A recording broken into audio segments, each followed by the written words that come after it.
Samedi 11 janvier 2025, place de la Bastille à Paris, de nombreux manifestants battent pavé pour protester contre la décision de leurs pays respectifs de quitter la communauté économique des États de l'Afrique de l'Ouest. Les manifestants ont dénoncé une liberté d'expression réprimée dans ces trois pays sahéliens et expriment leur inquiétude quant aux conséquences de cette sortie pour la coopération régionale. Des figures exilées comme Ismaël Sako du Parti social-démocrate africain appellent à la persévérance dans cette mobilisation promettant d'autres actions. Quelle crédibilité doit-on donner justement à ces actions de la diaspora malienne, burkinabé et nigérienne? Nous en parlons ce soir. Et puis, le 8 janvier 2025, une attaque terroriste meurtrière a visé l'armée béninoise au point triple, à la frontière entre le Bénin, le Niger et le Burkina Faso, dans la commune de Banikoara. Cette offensive revendiquée par le groupe de soutien à l'islam et aux musulmans, le SNIM, affilié à Al-Qaïda, a entraîné la mort d'au moins 28 soldats béninois. Face à cette situation, ou du moins à cette nouvelle menace grandissante, la CEDEAO a appelé ses États membres à renforcer leur coopération en matière de sécurité et de partage de renseignements. Une coordination régionale renforcée est-elle réellement possible dans un tel contexte face à cette escalade de la menace terroriste que peut le gouvernement béninois désormais confronté à un véritable défi sécuritaire? En gros, le président Patrice Talon doit-il acter l'adhésion du Bénin à la Confédération d'Alliance des États du Sahel? Voilà autant d'interrogations sur lesquelles nous revenons ce soir. Mesdames, Messieurs, bonsoir à vous et bienvenue.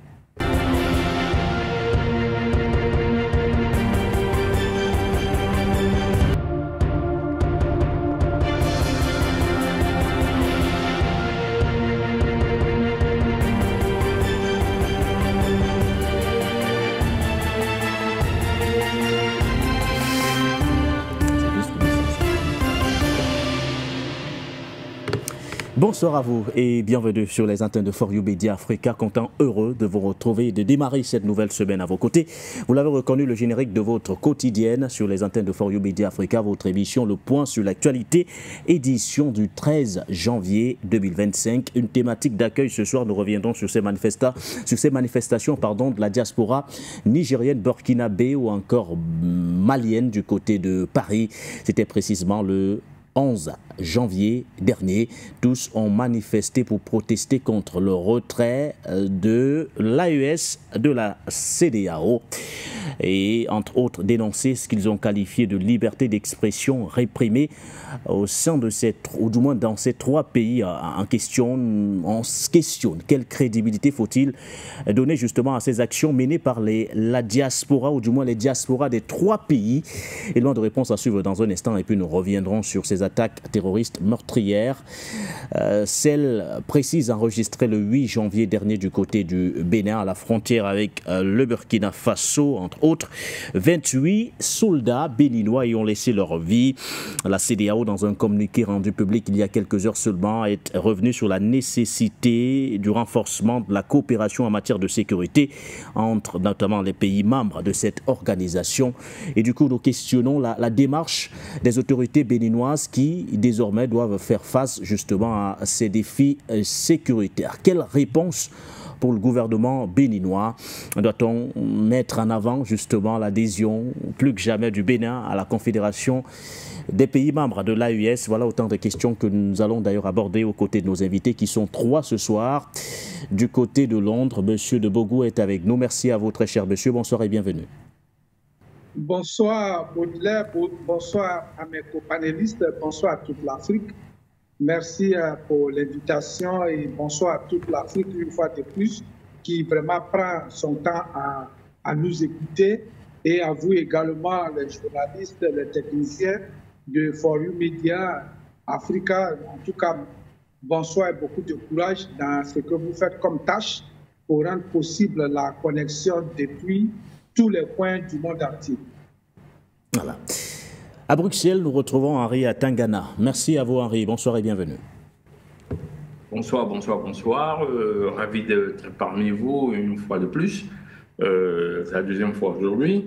Je dis bonsoir à toute la galaxie panafricaine, les afrocentristes, afrocentrés, kémites, toutes ces personnes qui luttent pour la dignité de l'Africain et pour la souveraineté des Africains. Je dis bonsoir à mes copanélistes, je dis bonsoir à M. Bougou que vous avez déjà présenté, je dis bonsoir aux autres copanélistes que vous allez présenter.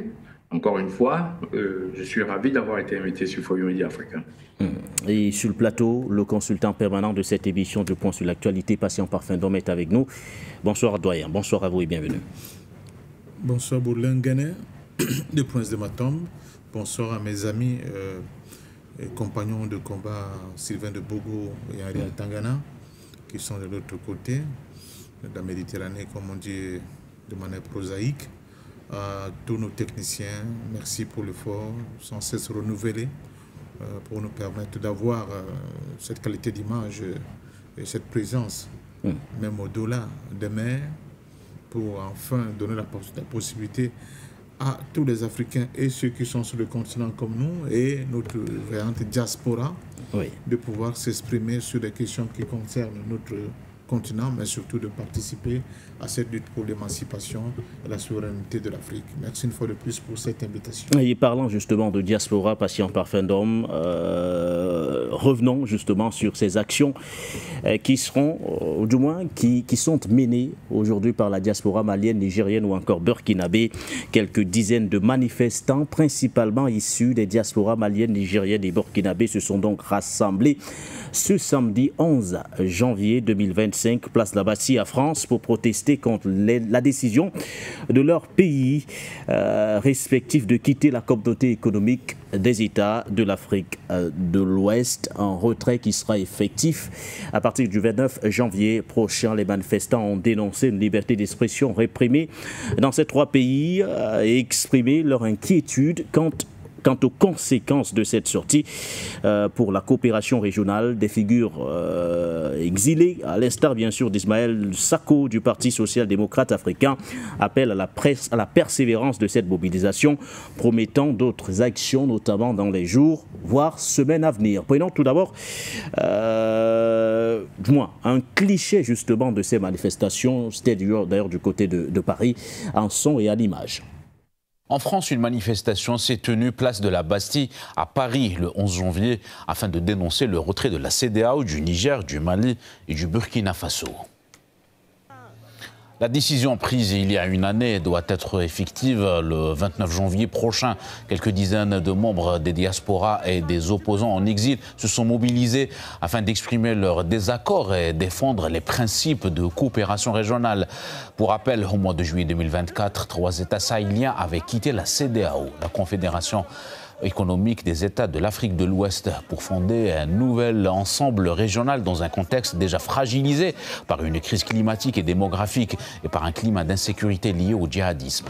La communauté des États, la communauté économique des États de l'Afrique de l'Ouest, pour être bien précis autour justement de cet élément. Alors, ils entendent, Sylvain de Bogo, défendre jusqu'au bout les principes d'une coopération régionale plus que jamais renforcée. Celle-ci passe par la non-dislocation, on va le dire comme ça, du bloc régional qui est aujourd'hui plus que jamais la CEDEAO. Ces manifestants dénoncent également ce qu'ils ont qualifié de liberté d'expression réprimée au sein des trois pays, ou du moins dans les trois pays, Mali, Niger ou encore Burkina Faso. Du coup, on se pose la question, celle de savoir quelle est la crédibilité que nous devons d'ailleurs donner à ces actions menées justement par les diasporas des trois pays respectifs, Mali, Niger, Burkina Faso.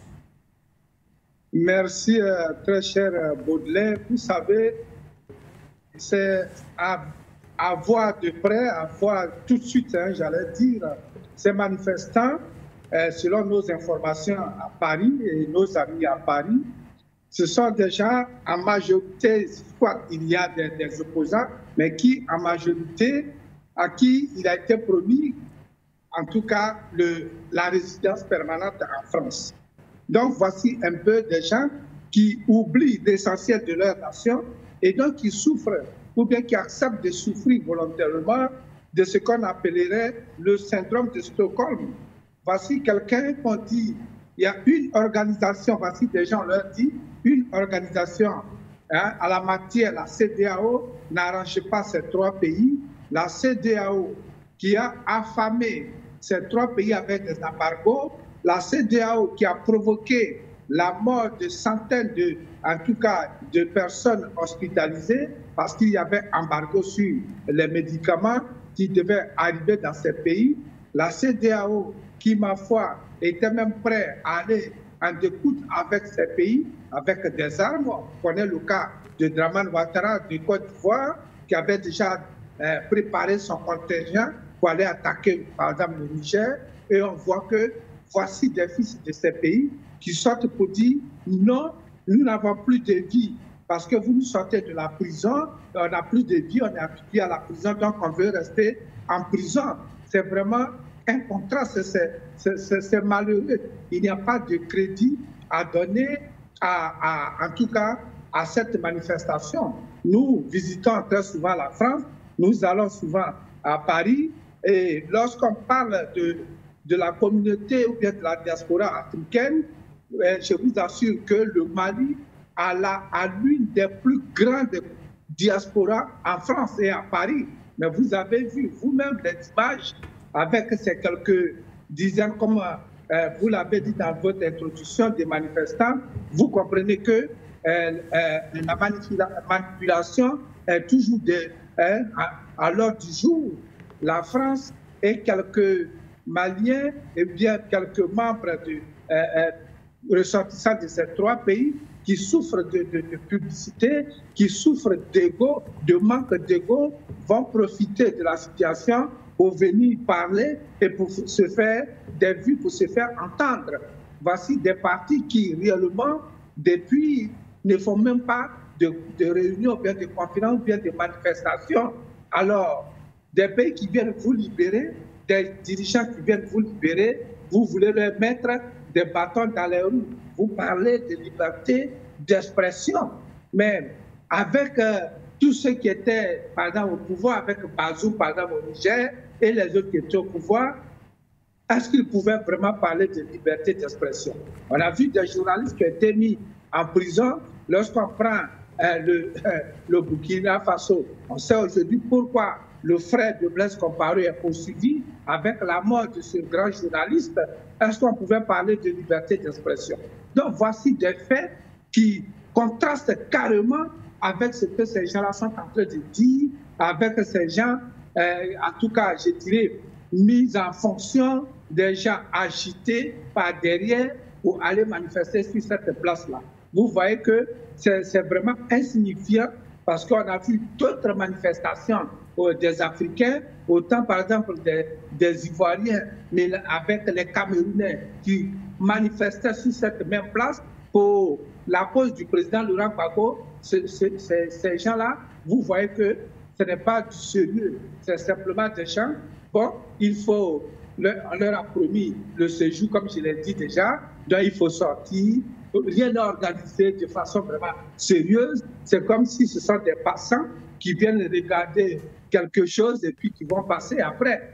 Voilà la réalité. Et donc, pour nous, cette manifestation, il n'y a pas de crédit. En tout cas, la machine de la liberté, l'AES a lancé cette machine et nous croyons que cette machine, elle va aller jusqu'au bout. Alors vous parlez, entre autres, Sylvain de Bogo, d'une manipulation toujours à l'œuvre. Et que faire justement des principes d'intégration évoqués justement par ces manifestants en question? N'ont-ils pas le droit de dénoncer ces cas de violation de liberté d'expression? Quand je reviens par exemple sur la sortie d'un Nigérien installé notamment en Normandie, dans le nord-ouest de la France, il dit ceci, je cite: « La liberté d'expression est bafouée au Mali, au Niger et au Burkina Faso. Aujourd'hui, toute personne qui essaie d'y prendre la parole risque de se retrouver en prison, alors que nous, ici, nous avons la possibilité d'exprimer notre mécontentement. » N'ont-ils pas le droit de le faire, Sylvain de Bogo? Non, la liberté d'expression, nous disons il n'y a pas de problème. Ils peuvent s'exprimer. Nous ne demandons pas aux dirigeants de l'AES de déprimer tous ceux qui s'expriment, mais on leur demande simplement de savoir s'exprimer. En Europe où ils sont, en France par exemple où ils sont, on a vu la manifestation des gilets jaunes. Oui, on a vu la manifestation des gilets jaunes où il y a eu des morts, où la police a vraiment crevé les yeux même des manifestants. Ça, c'est aussi l'expression, la manifestation de l'expression libre. Mais il y a des limites quand même dans un pays. Il n'y a pas de loi sans limite. Et donc, aujourd'hui, on voit que l'AES veut se construire. L'AES est devenu l'espoir de tout un continent, l'Afrique, qui est en train de se mettre en place. L'AES est attaquée de partout. Et donc, lorsque des gens sortent du rang de façon à piéger ou bien à miner quand même la politique essentielle que ces messieurs sont en train de mener, il faut leur dire assez, c'est assez. On ne peut pas quand même, au nom de la liberté d'expression, aller dire des choses. On a vu en Angleterre, par exemple, lorsque un militaire, un ancien militaire anglais qui allait en Afghanistan, a voulu publier un livre blanc. Mais lorsqu'il s'est caché en France, la France l'a introduit, l'Angleterre allait le récupérer et il est aujourd'hui, plus de 10 ans, il ne peut pas parler. On ne sait même plus s'il existe. Voici des réalités. Il y a des places publiques sur lesquelles nous allons manifester, mais lorsque nous y allons ici, il y a des mots, de simples mots que nous ne pouvons pas dire. Il y a de simples mots que nous ne pouvons pas sortir. Ou bien lorsqu'on adresse des lettres aux officiels, il y a des mots qu'on ne peut pas faire sortir. Personnellement, je suis, par exemple, dans celui-là qui organise les manifestations.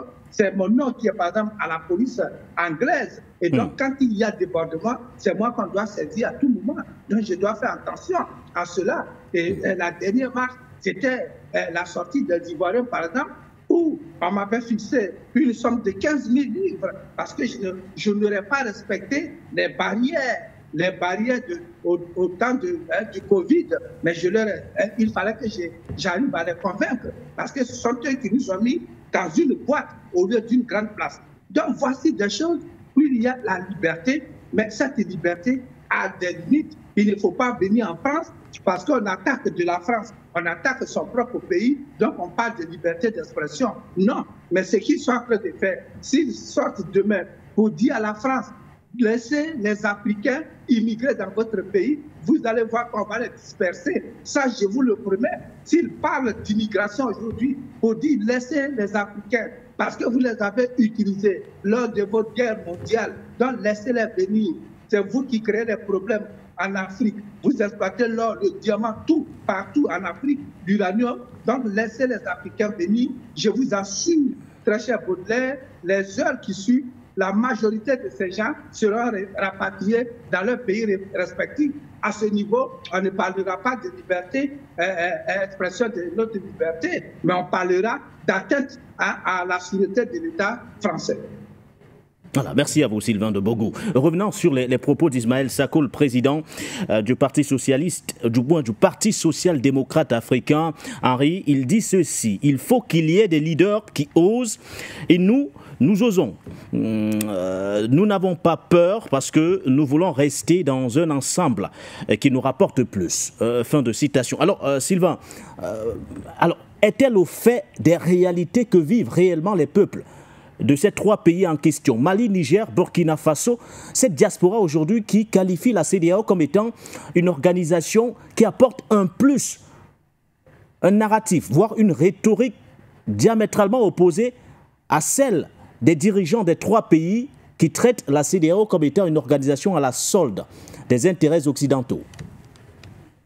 Oui, c'est à moi, oui, c'est à moi que vous avez posé la question. Oui, je veux dire... Alors, votre micro me semble désactivé, Henri.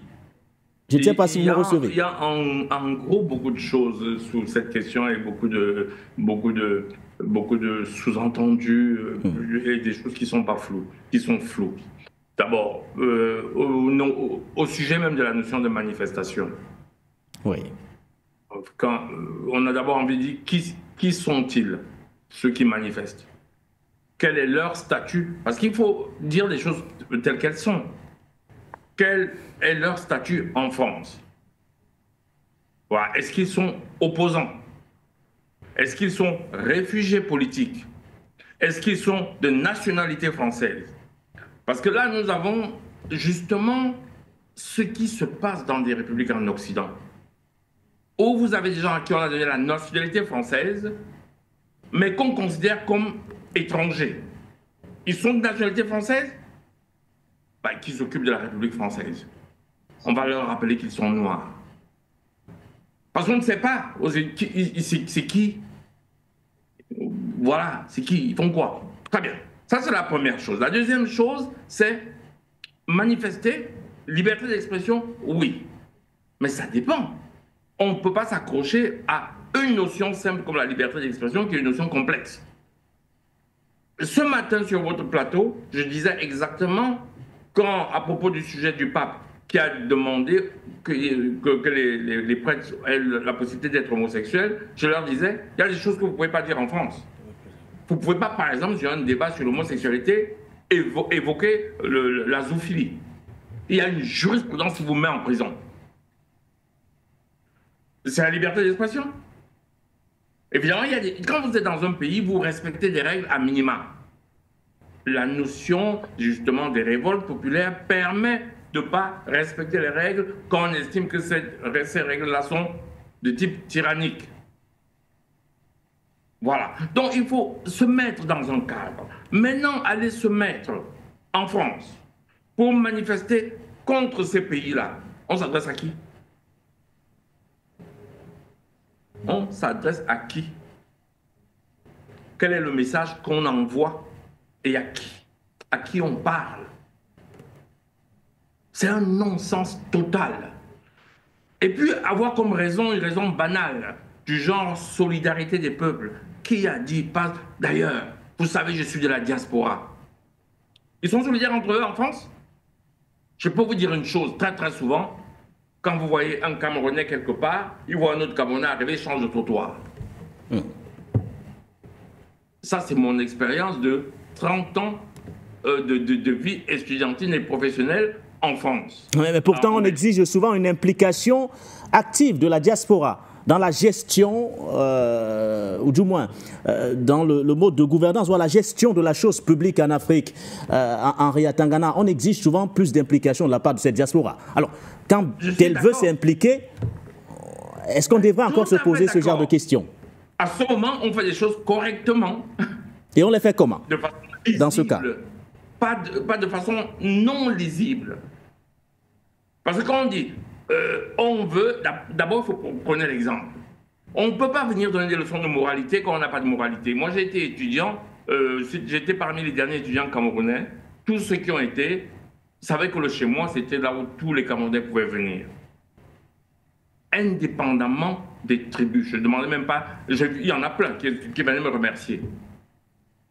Parce que à ce moment-là, donc je pratiquais par l'exemple. Ça ne veut pas dire que tout le monde était d'accord avec moi. Mais je peux vous dire qu'il y en a qui manifestent parce qu'ils veulent leur statut de réfugié politique. Et beaucoup. C'est pour ça que j'ai demandé qu'est-ce qu'ils sont. Est-ce qu'ils sont réfugiés politiques? Est-ce qu'ils sont... Et parfois, c'est... Je vais vous donner un exemple simple. Est-ce que vous savez qu'il y a des Camerounais qui, pour avoir le statut de réfugié politique, je sais de quoi je parle, quand il y a eu la guerre en Côte d'Ivoire, ont manifesté et sont aujourd'hui, ils ont eu des papiers de réfugiés politiques en tant qu'Ivoiriens. Comme moi je les ai vus péter au Cameroun, je sais de quoi je parle. Donc il faut faire attention aux manifestations de la diaspora. Évidemment, on va les lâcher dans la rue en leur disant, si vous voulez votre statut de réfugié politique, allez manifester contre un tel, contre un tel. Et ça, ce n'est pas nouveau. Je rappelle en passant que Mongo Betty, ce grand écrivain camerounais, était réfugié politique en France. Il avait écrit un pamphlet contre la France, même pas sur le Cameroun. Interdit en France, interdit au Cameroun. À la veille du jour où la France avait lâché Ahidjo, on a reçu Mongo Betty dans l'une des plus grandes émissions littéraires de France. Tout le monde se souvient de M. Bernard Pivot. On l'a lâché contre Ahidjo. Parce qu'on lâchait Ahidjo. J'avais fait une très grande émission dessus dans une autre chaîne il y a très longtemps, les vraies raisons du départ d'Ahidjo. Comme ça que j'avais intitulé cette émission. Vous pouvez la retrouver peut-être sur YouTube ou sur de ce type de médias. Voilà, je veux dire qu'on manipule cette diaspora, c'est ça que je veux dire. Maintenant, si sincèrement une diaspora s'implique dans sa vie, je comprends, surtout quand on est réfugié politique. Parce que le réfugié politique a vocation à retourner chez lui quand ça va bien. Surtout quand on est venu avec le statut d'étudiant. parce qu'on a vocation à retourner chez soi. Mais quand on est venu et qu'on n'a pas ces statuts-là, et qu'on veut juste avoir le statut de réfugié politique juste pour avoir des papiers et circuler en France, on se moque de qui? C'est les mêmes Français qui trouvent que ces gens abusent de ces possibilités pour avoir des papiers, mais ils les lâchent dans la rue contre les gens quand ça les arrange. Et voilà l'hypocrisie. Alors, vous êtes en train de parler à quelqu'un qui sait de quoi il parle, malheureusement. Donc, moi, on ne me la fait pas. Donc, si j'arrive dans cette manifestation, je demande à chacun quel est son statut, vous allez savoir. Vous allez avoir une bonne moitié qui sont sans papier, et qui ne sont même pas forcément de ces pays-là, mais qui sont africains quelque part, mais qui veulent avoir le statut de réfugié politique, et qui vont crier, et ils vont mettre ça dans leur dossier de réfugié politique à l'office des réfugiés politiques, au Haut Commissariat des réfugiés politiques. Allez voir, vous allez voir les vidéos de leur marche. Donc, il n'y a pas de sincérité là-dedans. Il y a le fait qu'ils sont sans papier et qu'ils aimeraient être régularisés. Et ils n'ont pas de ligne, ils n'ont pas de conviction politique, et on l'entend dans leur discours. Parler d'intégration des peuples africains, mais tout le monde est d'accord avec. C'est ça qu'on appelle le panafricanisme.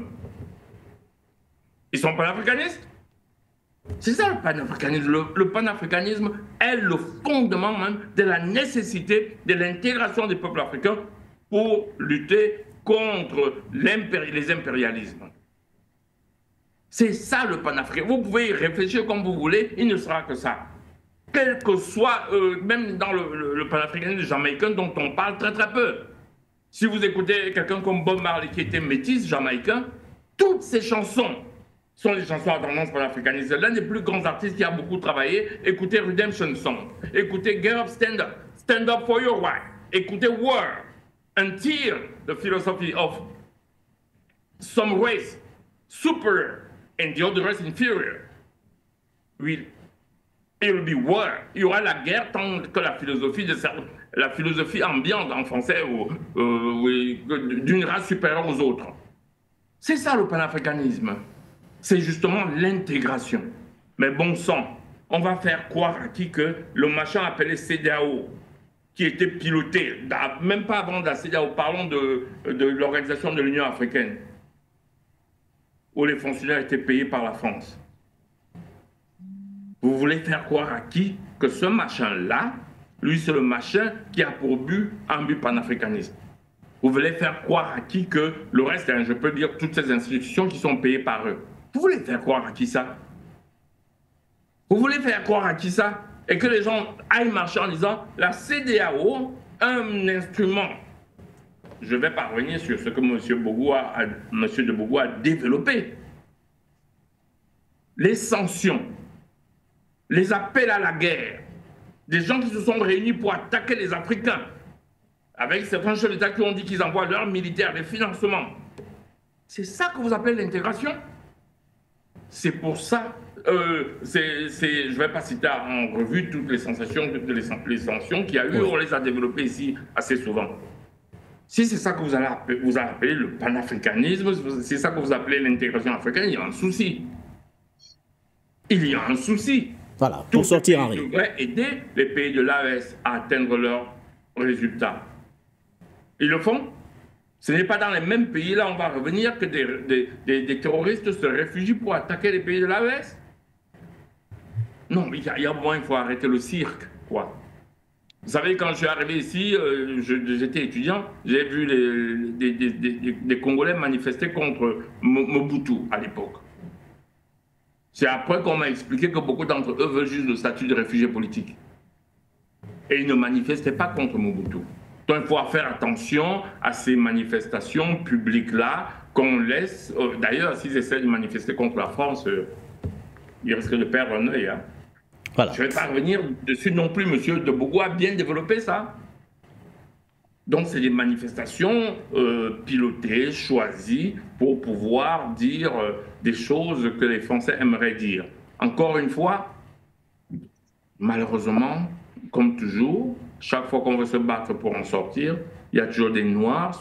Enfin, mais je comprends. Hein. Après des siècles de colonisation et d'esclavage, il y en a qui sont convaincus de leur infériorité. Vous n'y pouvez rien. Pour sortir, Henri, pour sortir. je sors par là. Merci à vous. Alors, est-elle manipulée, patient parfum d'homme, cette diaspora qui dit vouloir s'impliquer dans la gestion de la chose politique, mais à qui on oppose des arguments. Vous avez écouté d'ailleurs les réactions de vos copanélistes. Elle n'avait pas lieu d'être, cette manifestation, selon bien sûr vos copanélistes, des manifestants, entre autres, déconnectés des réalités que vivent réellement les peuples de l'AES, Mali, Niger, Burkina Faso, qui, contrairement d'ailleurs au narratif des dirigeants de cet espace aujourd'hui, pensent et soutiennent mordicus que cette organisation leur apporte un plus. Il faut donc tout faire, éviter que les peuples ouest-africains, ou du moins que le bloc de façon générale ne se disloque. Sont-ils réellement manipulés ou pas? Ou alors êtes-vous de ceux qui pensent qu'ils ont le droit légitime d'avoir un regard sur la façon dont les transitions sont clairement conduites dans cet espace et de donner leur point de vue, qu'ils soient contraires ou pas? Bon, je crois que ce débat pris sur l'angle dont il a été pris là, il risque de fausser la pertinence de pourquoi nous devons en parler. Parce que, heureusement, j'ai M. de Bogo qui, sur le plateau, qui fait partie d'une communauté africaine qui, ces dernières années, s'est le plus mobilisée hors Côte d'Ivoire par le biais de ce type de manifestation pour réclamer justice pour l'Afrique, pour réclamer justice pour la Côte d'Ivoire, pour réclamer justice pour le président Laurent Gbagbo et son ministre Charles Blé Goudé. Donc, il ne faut pas tout jeter. Il ne faut pas jeter le bébé et l'eau du bain en même temps. On ne peut pas tout mettre dans la même escarcelle. Moi, je suis le fruit de quelqu'un qui a été formé par les éléments de la diaspora. Parce que si, à l'intérieur, soit Ijo, apparemment, quand je ne comprends pas très bien, il était impossible de lever les petits doigts. À l'époque, on nous disait que même les murs des maisons avaient des oreilles. Donc, il a fallu que, justement, la diaspora camerounaise se mette en branle, s'organise pour que nous soyons en mesure, nous aussi, de commencer à comprendre ce qui nous arrivait. Donc, je vais dire que, dans l'absolu, je ne peux pas être contre la manifestation. Vous n'êtes pas contre les manifestations? Non. Ni contre l'objet des manifestations, patient parfum d'homme? On va en revenir. Je dis que dans l'absolu, la manifestation, qu'elle soit faite ici ou ailleurs, je ne peux pas être totalement contre. Parce que à travers ces manifestations, en d'autres temps et en d'autres lieux, il y a beaucoup de choses, de lignes qui ont bougé au niveau de notre continent. Maintenant, la qualité même des manifestants, on peut aussi l'interroger. Dans l'absolu, je ne peux pas penser que tous ces manifestants sont des gens qui sont des sans-papiers, qui veulent absolument avoir des papiers. Certes, il y a certains qui sont dans ce registre-là, mais souvent, ils ne composent pas la majorité des manifestants. Et puis, moi, je ne dirais pas, je ne parlerai pas comme ça des frères qui se trouvent en Europe, qui veulent se battre, admettons même, pour avoir les papiers, et dire qu'ils sont manipulés pour avoir des papiers. On sait quand même la question des papiers en Europe, elle est assez difficile à obtenir. Donc, moi, je crois que ce que j'ai retenu dans cette manifestation, c'est que les gens, dans la manifestation, ils ne s'attaquent pas à l'essence même de l'AIS. Ce n'est pas ce qu'ils disent. À moins que je malade. C'est vous qui venez de dire. Ils ne s'attaquent pas à l'essence même de la constitution de l'AIS. Ce n'est pas ce qu'ils disent. Ils pensent plutôt que la sortie de l'AIS, de ce regroupement sous-régional, risque d'apporter des situations... Aura des conséquences. Aura des conséquences difficiles pour ce pays. Et là, Sylvain, tout à l'heure, il avait raison. Quand on fait souvent les calculs, les économistes, on nous prouve que dans certains pays, le pays du Sahel, là, quand on voit l'apport des transferts de capitaux venant de cette diaspora vers les pays, dans certains pays, c'est presque le premier pourvoyeur en capitaux du pays par rapport même à certains secteurs d'activité économique dans ses propres pays. Donc on ne peut pas cracher sur la diaspora. Est-ce de toute façon pour vous dire qu'elle a un poids significatif au-delà de ce qu'on pourrait penser aujourd'hui, patient parfum d'homme? Mais oui, cette diaspora a un poids significatif. À Tangana, un poids significatif. Sylvain de Bogo a un poids significatif. le problème, c'est qu'est-ce qu'ils revendiquent? Le contenu de ces manifestations. Oui. Si ce contenu va à l'encontre, justement, de la volonté d'émancipation de nos peuples, là, ça pose un problème. Mais dire que la CEDEAO leur apporte un plus, c'est s'inscrire tout de même en faux à ce que les dirigeants eux-mêmes aujourd'hui avancent. Oui. Est-ce qu'ils sont au fait des réalités que décrivent aujourd'hui les peuples de l'AES, pour eux qui sont de l'autre côté? Ça veut dire que Sylvain de Bogo et Atangana ne sont pas au fait des réalités africaines. C'est très dangereux quand on commence à avancer. Non, mais là, parce qu'ils disent une chose, alors qu'on vit le contraire sur le terrain. On parle d'une organisation à la solde aujourd'hui des intérêts impérialistes, et ils nous disent que cela pourrait nous apporter un plus. Monsieur, ce n'est pas parce qu'ils ne disent pas les choses qui vont dans notre sens que nous devons vraiment les traiter comme je ne sais pas quoi. C'est pas vrai. Il y a des gens qui sont dans la diaspora, qui sont au fait de certaines réalités, mieux que nous qui sommes ici, dans nos pays respectifs. Donc, je continue de dire, j'insiste. Si la manifestation de cette diaspora-là avait pour objectif de remettre en cause l'idée et l'idéal de l'AES, j'aurais compris que je suis en face d'une 5e colonne basée à Paris et qui tente de remettre en cause les avancées significatives sur le plan politique que nous avons engrangées sur notre sol. Mais si c'est une question, tout simplement, de validation d'une certaine démarche et optique politique qui a été prise par l'AES qui ne leur convient pas, et je peux bien comprendre pourquoi, je vous l'ai dit pourquoi, parce que eux c'est la diaspora, parce que eux ce sont des contacts qu'ils ont avec leur pays à travers un certain nombre de mécanismes qui étaient jusqu'à un passé récent contrôlés par l'AES, parce qu'eux aussi, ils sont dans des espèces de joint venture, dans les entreprises, dans les sociétés, avec d'autres citoyens de la sous-région Afrique de l'Ouest, et ils voient d'un très mauvais œil le fait qu'ils ne puissent plus continuer à avoir cette ambiance qui leur permettait justement de participer à l'évolution de leur pays en tant qu'ensemble. Donc je peux le comprendre. Et que dire justement de la violation de la liberté d'expression dont, ou du moins l'autre objectif qui est avancé, Patient Parfum d'Homme, il dénonce justement la violation de ces libertés d'expression. Sont-ils bien placés pour parler de droits de l'homme, de liberté d'expression, ou du moins, sont-ils mieux placés que les dirigeants de l'AES pour remettre cette question sur la table, Patient Parfum d'Homme?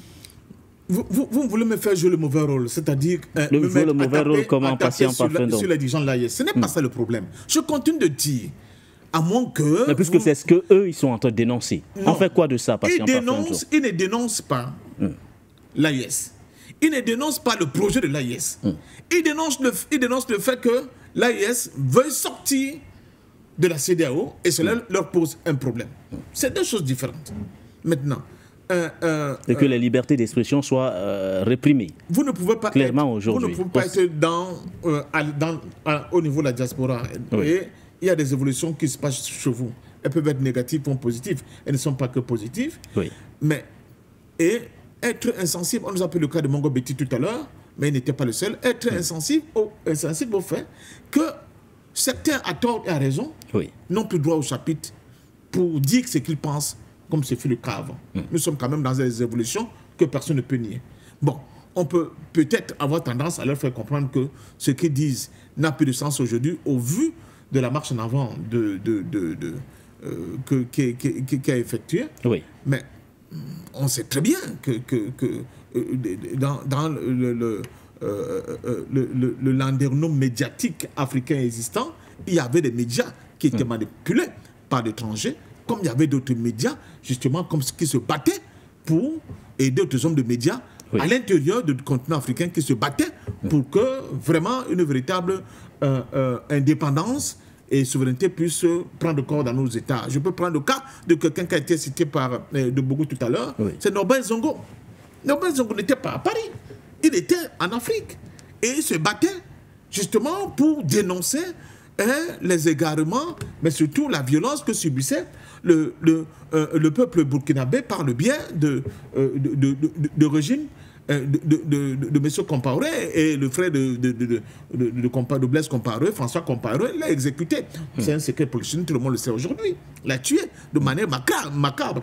N'est-ce pas? Alors qu'il rentrait, je ne sais pas où, avec une voiture calcinée et il n'était pas seul dans cette voiture, malheureusement.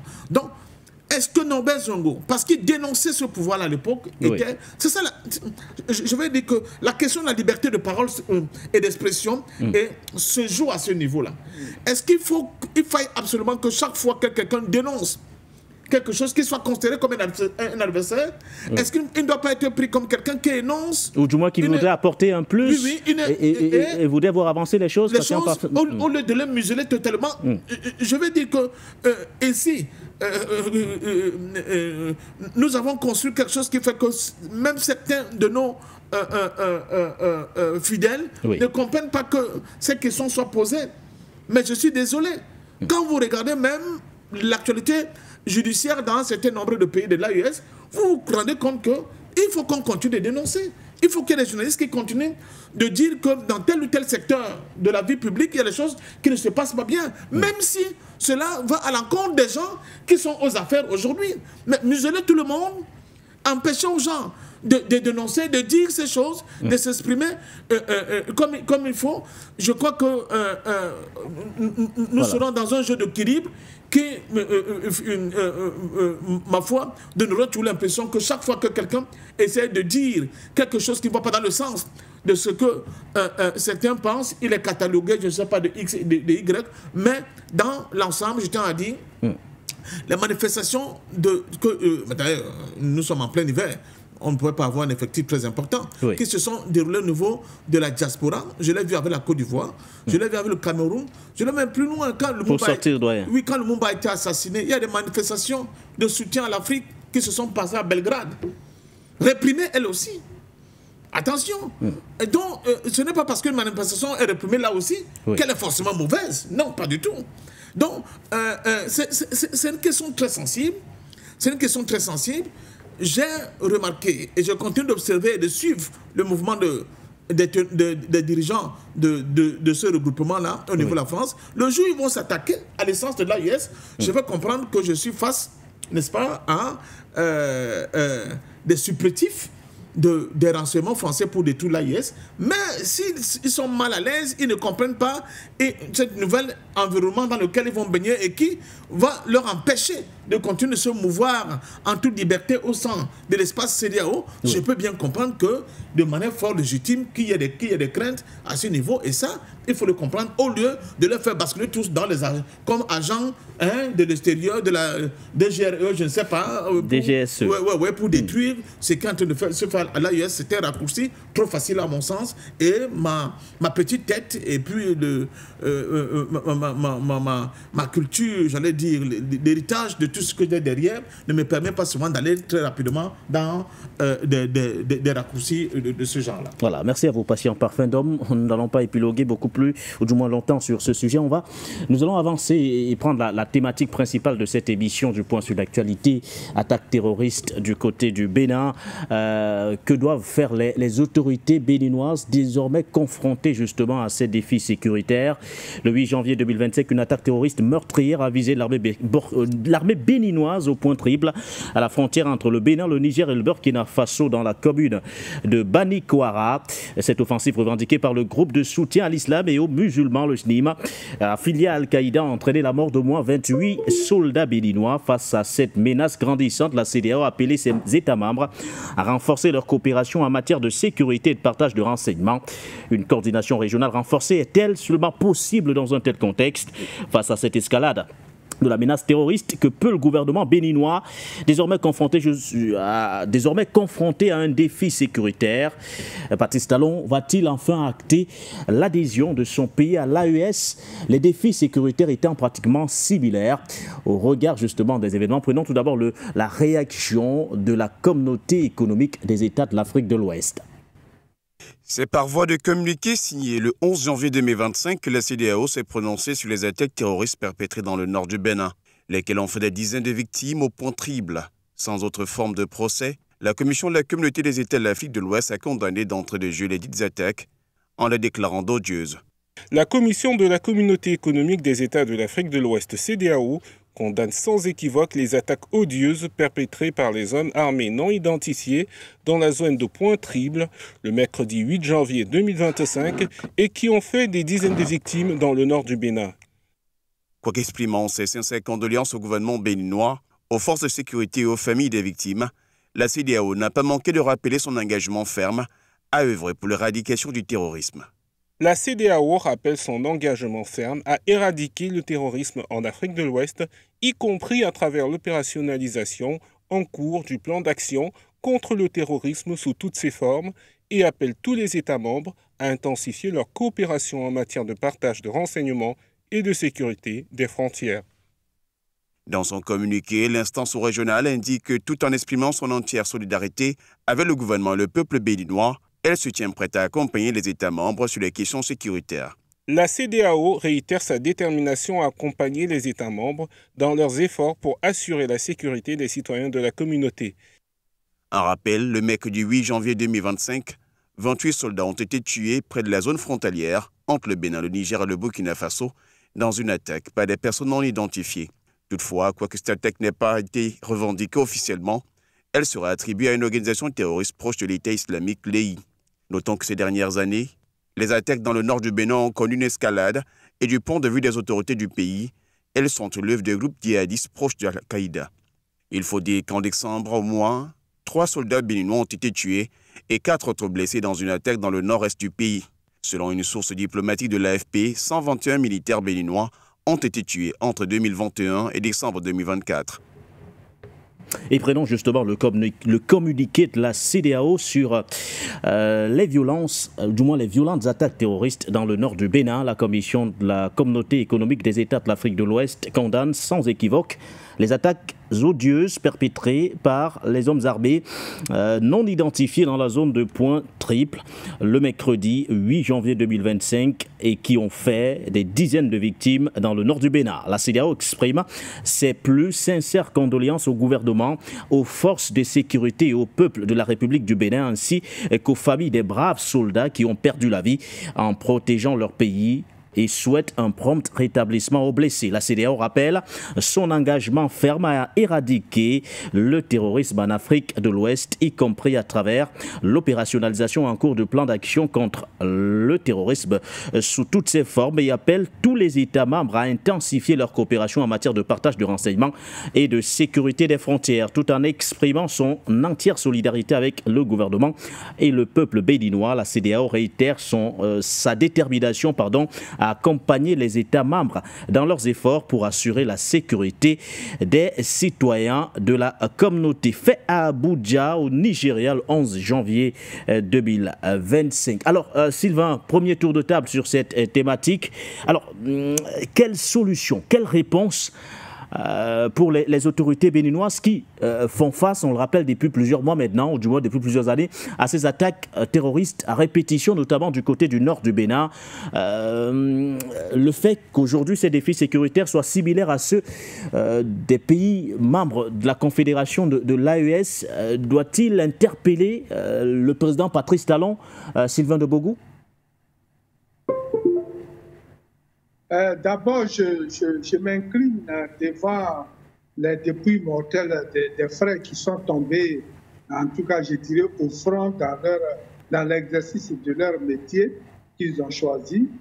Donc, je m'incline devant ces frères béninois qui sont tombés, et ce ne sont pas les premiers, et je ne crois pas qu'ils soient les derniers, parce qu'on parle déjà de plus de 120 entre 2021 et 2024. Voilà. Ici, moi, je pense d'abord que l'autorité béninoise, Patrice Talon, devrait réellement avoir des réunions très, très sérieuses avec ses pairs de la CEDEAO, qui, ma foi, qui sont eux-mêmes, je dirais, qui sont eux-mêmes des criminels. Oui, il faut dire les choses telles qu'elles sont, et il faut toujours rappeler le fait qu'Alassane Dramane Ouattara ait décidé d'aller attaquer le Niger pour le compte de la France, pour les beaux yeux de la France. Il avait déjà déterminé la période que son attaque contre le Niger allait durer et le nombre de militaires qui composaient déjà, en tout cas, le contingent ivoirien, et en même temps, leurs besoins matériels et tout. Et donc, pour moi, ce n'est pas pour se moquer d'eux, mais je peux dire que ce contingent qu'il avait déjà identifié pouvait être envoyé chez Patrice Talon pour réellement, en tout cas, éradiquer ces attaques-là. Mais rien n'est fait. On se perd dans des calculs, dans des déclarations, dans des condamnations. On a vu le Nigeria lui-même, le grand d'Afrique, Antégriffe, qui était également chauffé à blanc pour aller attaquer ses propres frères. Voici une opportunité pour aller démontrer la solidarité et leur efficacité dont ils ont toujours parlé. Efficacité, solidarité pour laquelle ils ont voulu détruire leur programme de l'AES, c'est-à-dire ces 3 pays. Donc voici une opportunité où ces messieurs placés à la tête de l'Afrique pour vraiment endommager l'Afrique, pour exploiter l'Afrique au nord de l'Occident, voici une occasion aujourd'hui pour aller prouver qu'ils sont réellement pour la solidarité dans cette zone africaine, dans la zone ouest africaine. Mais non, on se perd dans les déclarations. Nous avions pensé que dès que la nouvelle est finie, on allait dire chaque pays fournissait un contingent et puis on fixe la date. On a vu combien de fois, quand ces 3 pays, le Niger, le Burkina et le Mali, ont décidé de se mettre ensemble, on a vu combien de fois les réunions urgentes de cette CEDEAO déjà lettre morte se sont enchaînées.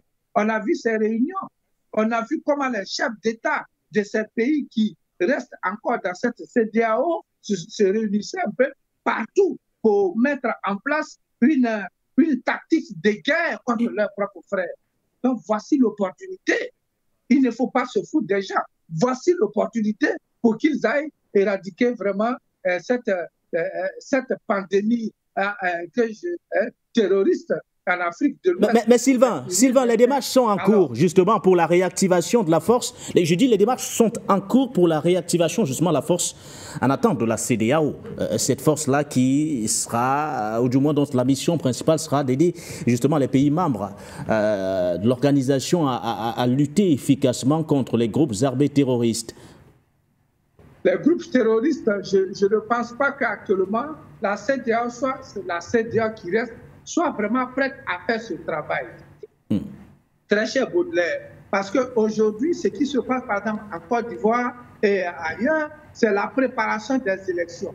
Donc tous les militaires, toutes les forces des États sont concentrés principalement en Côte d'Ivoire par exemple. Ces militaires sont concentrés sur la préparation, comment quadriller la Côte d'Ivoire, comment empêcher des gens pour aller voter. C'est cela la préoccupation principale de Alassane Dramane Ouattara. On peut penser que ce sont des élections qui viennent en octobre, mais je vous assure que voici le travail principal qu'ils sont en train de faire au 43e mois avec ces Français noirs qui viennent remplacer les Français blancs avec quelques Ivoiriens. Alors que dites-vous précisément, Sylvain de Bogou?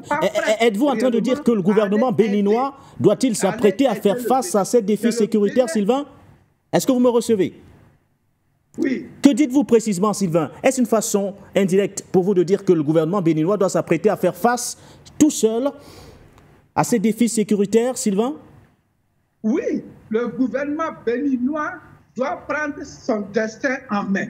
C'est le gouvernement béninois. Donc nous sommes le gouvernement ou bien l'État béninois est à un carrefour de sa survie. Et donc c'est là que Patrice Talon doit réellement réfléchir plusieurs fois pour protéger l'État, pour protéger la population béninoise, pour s'attacher à ceux qui peuvent réellement l'aider. Lorsqu'on regarde aujourd'hui au Ghana, un État encore plus proche du Bénin, où en tout cas Dramani est en train de faire mains et pieds pour en tout cas établir des relations directes et franches avec l'AES, je ne pense pas que le Ghana soit prêt à envoyer aussi un contingent au Bénin. Donc c'est au Béninois ou à Patrice Talon de prendre une décision et dire voici ce qui peut arranger mon État, voici ce qui peut protéger mon pays, ainsi de suite. Le Cameroun a une armée aguerrie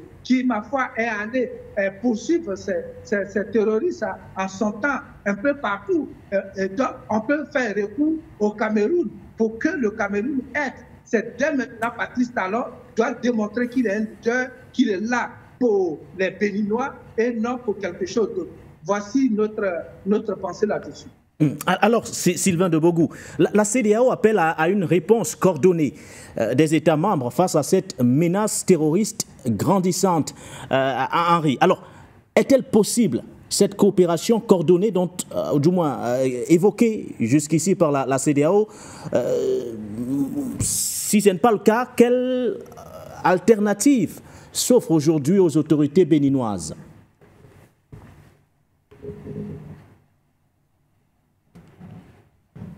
Est-ce qu'Henri nous reçoit, Henri à Tangana?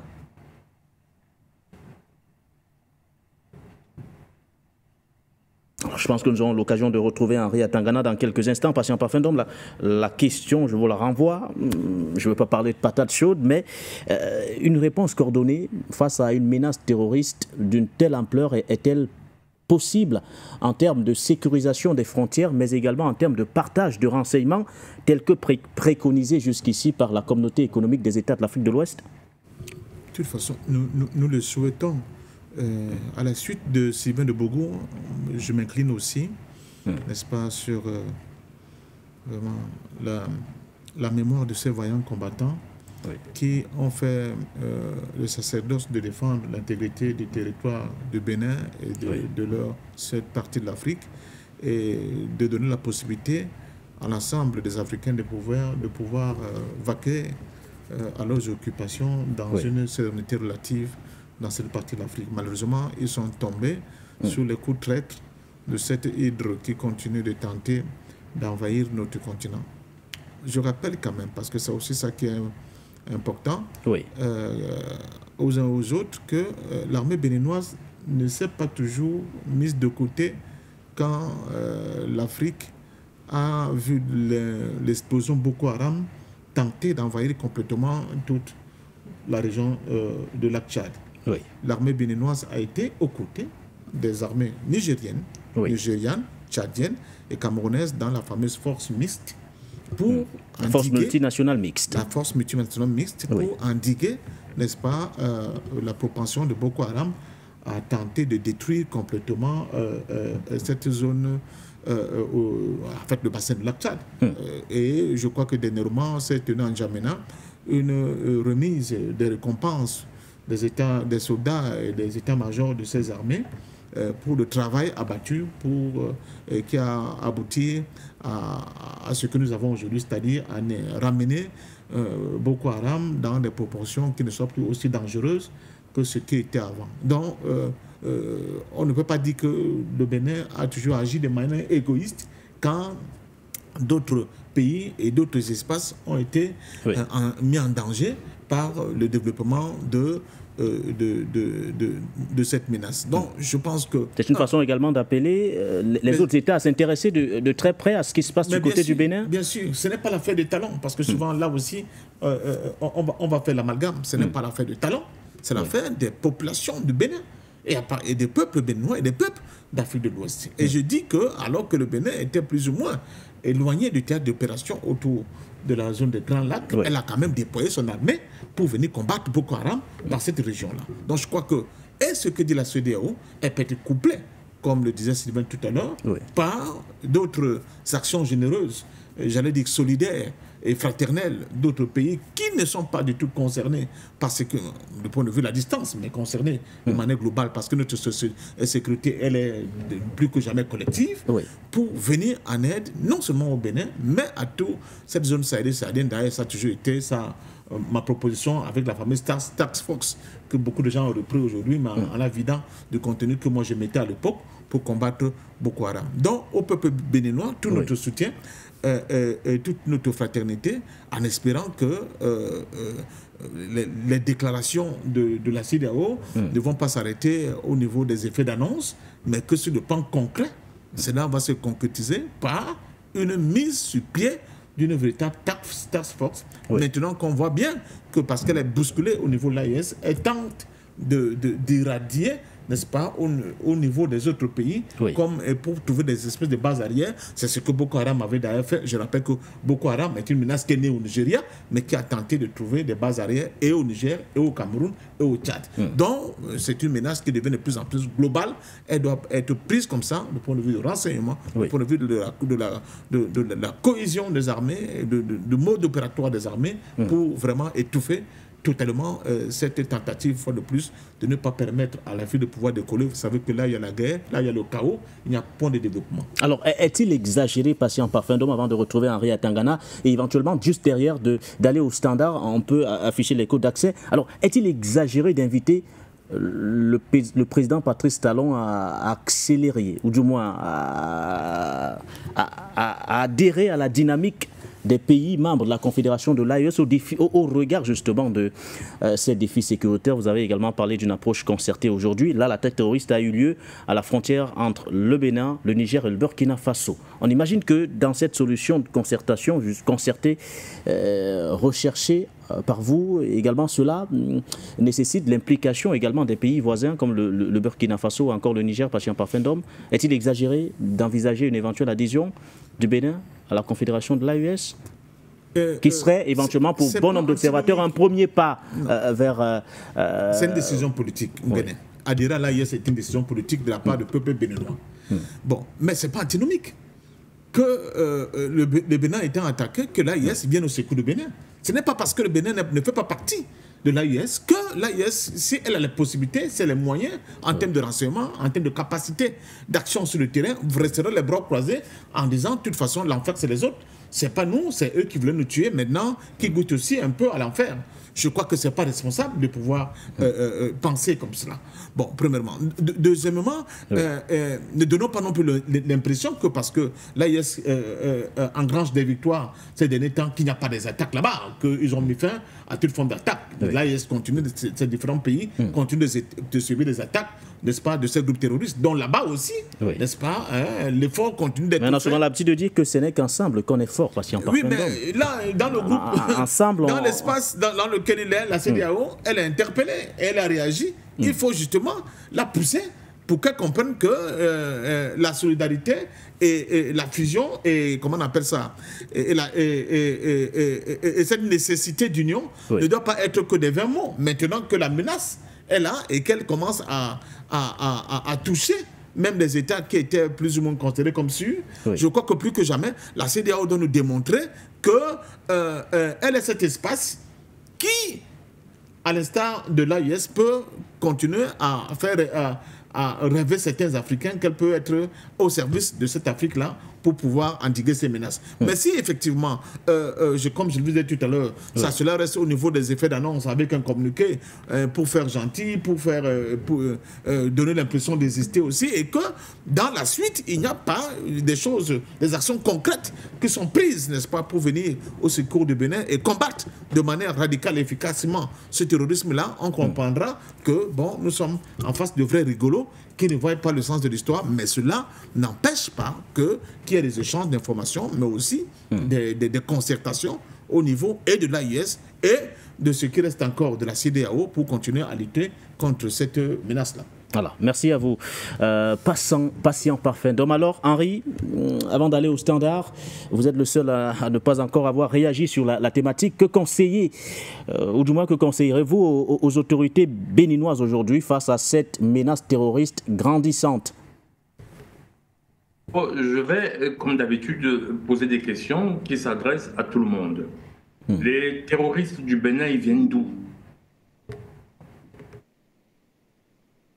Ils viennent d'où? Ils sont venus par des airs ou par la sorcellerie? Un terroriste, ça doit bien quitter de quelque part pour aller quelque part. Ouais. C'est une question rhétorique à laquelle moi-même je n'ai pas de réponse, Henri. Je ne saurais vous dire avec précision, je ne saurais vous donner les mouvements des groupes armés terroristes, Henri. C'est justement ce que j'attends. Qu'on n'ait pas de réponse pour comprendre qu'en fait, si on se savait poser la réponse à cette question, un groupe terroriste, comment ça fonctionne? Ça a une base arrière dans un pays qui le protège. Si on n'a pas encore compris ça, on ne parle pas de terrorisme. un groupe terroriste a une base arrière dans un pays qui le protège et qui fait semblant de ne pas le voir. Et dans ce cas, vous faites allusion à qui précisément? À quel pays précisément? Jolie question. Donc, j'y arrive. Le Bénin, il a ses frontières. Togo, Nigeria, Burkina Faso, Niger. Ça ne peut être ni le Niger ni le Burkina Faso. Parce qu'il ne peut pas replier là pour se protéger. Alors, il s'agit de qui? S'agit-il du Togo? Il reste dans le Nigeria et le Togo.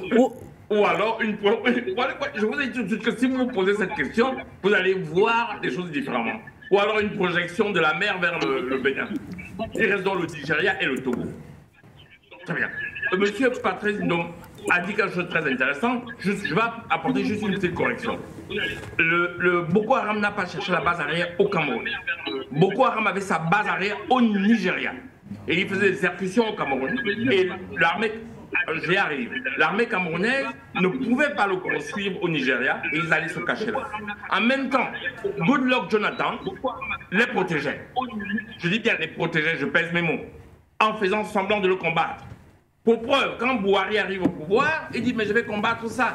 Il va aux États-Unis pour chercher les armes, on ne les lui vend pas. Bouhari déclare, on les protège. Bouhari donne l'ordre aux forces armées camerounaises, comme M. de Bougou a dit, de venir chercher Boko Haram aux frontières nigérianes. On éradique Boko Haram avec le Tchad. Maintenant, vous avez compris d'où viennent les terroristes. Parce que ergoter dessus, sans se poser les vraies questions, on va la comprendre. Parce que là, c'est une comédie. Ils ne peuvent pas me dire qu'ils ne savent pas, avec les moyens de renseignement qu'ils ont, où prennent-ils leur base arrière? Un groupe terroriste a toujours besoin d'un pays qui le protège, qui est sa base arrière. Toujours. Et dès que vous coupez la base arrière, pourquoi Boko Haram a été éradiqué à la frontière, aux 3 frontières Tchad, Nigeria, Cameroun? Parce qu'il n'y avait plus personne qui le protégeait à l'époque de Bouhari. Voilà le fond du problème. Monsieur Talon aujourd'hui et l'AES, ce sont des rigolos. Ce sont des rigolos. Moi, je suis catégorique là-dessus. Parce que si on voulait en terminer, on en terminerait. Comme M. Bougou a dit, on fait une force armée. Ils ont bien fait très très vite envoyer des armées attaquer l'AES. En quelques secondes, on a vu des gens sortir de partout. Mais là, il n'y a personne pour sortir de partout. On est dans des projections. Si on devrait... Depuis combien d'années? On parle de combien d'années des groupes terroristes dans cette région? Que doit faire Patrice Talon? Que doivent faire les autorités béninoises? Doivent-elles privilégier une approche régionale? Ça résume tout. Vous avez compris ce que ça veut dire un bazoum? J'ai mis un article, un article indéfini. Voilà, vous avez compris. Si vous enlevez Talon là, vous allez voir la France vous dire de le remettre au nom de la légitimité, de la légalité, je ne sais plus quoi. Alors Henri, sur la question des alternatives aujourd'hui, le Bénin doit-il faire face à cette menace terroriste ou alors doit-il privilégier une approche régionale? Chercher des partenaires peut-être à l'international comme le font certains. C'est quoi la solution? Si oui, on va éradiquer ça en très peu de temps. Et c'est pour ça que je l'appelle un bazoum. Vous avez compris, je parle par allusion, je parle par allégorie. Ça veut dire que vous cherchez une solution ou à quelqu'un, ça veut dire que vous avez quelqu'un qui est malade et vous lui dites comment voulez-vous vous soigner? Et le mec vous dit j'ai pas envie de me soigner. Parce que M. Talon est un bazoum. Ça veut dire quoi? Le peuple béninois va continuer à mourir pour ça, Henri? Je n'ai jamais dit ça. Vous savez que je suis contre le terrorisme, je suis contre toute forme d'anarchie. Parce qu'aucun pays ne se développe dans l'anarchie. Je préfère une dictature, un pays stable avec une dictature qu'à l'anarchie. L'anarchie, c'est la pire des choses. Alors la solution pour vous, c'est le départ de Patrice Talon? Pour les dictatures ou pour les tyrannies. Je dis que si vous me demandez de choisir entre la dictature et l'anarchie, je vais choisir la dictature. Je dis c'est le choix, mais je ne dis pas que la dictature est une bonne chose. Tout le monde sait déjà que les gens ne savent pas que l'UPC, ça a été fait par les Charles Assalé. Les boules sont réputés pour être des têtus. On est réputé pour être des têtus, naturellement. Nous sommes un peuple d'iconoclastes.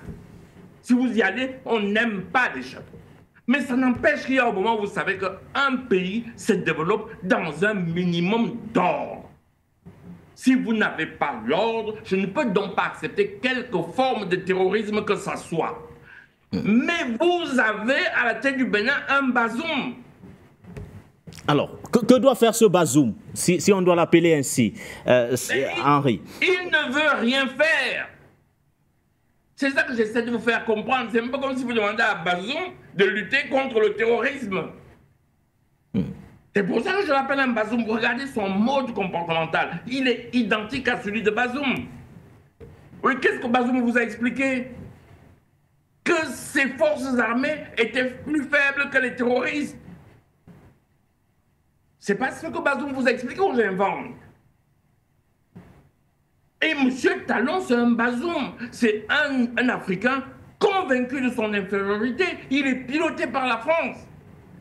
Sauf si vous tournez autour du pot. Si vous croyez que si tous ces pays-là se mettent ensemble, ils sont en train de faire du blablabla dans la CEDEAO, de ce machin-là. Vous croyez vraiment que s'ils veulent se mettre ensemble pour terminer avec le terrorisme, ça resterait 2 ans?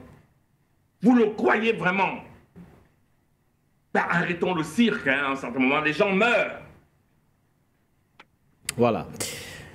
Merci à vous, Henri. Je pense que nous aurons l'occasion de revenir sur, du moins, sur d'autres aspects de cette thématique juste après les interventions des téléspectateurs à qui nous avons également donné un temps de parole nécessaire pour qu'ils puissent s'exprimer justement sur les thématiques de la soirée.